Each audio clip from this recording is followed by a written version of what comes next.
Ilang mga magulang ukol sa mental health pinalalakas po sa bayan ng Bugalyon. Para sa detalye kasama natin Idol Jam Victorio. 104.7 IFM Report.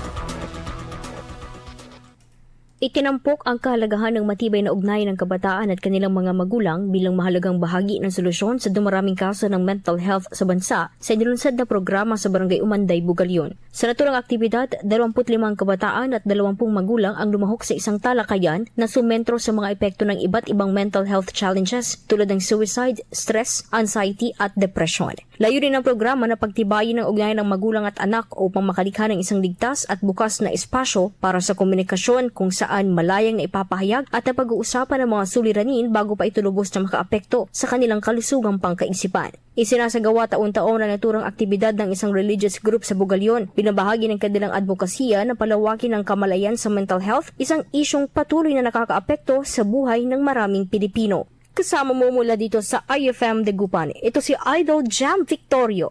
Tatak, IFM. IFM News. IFM News. IFM.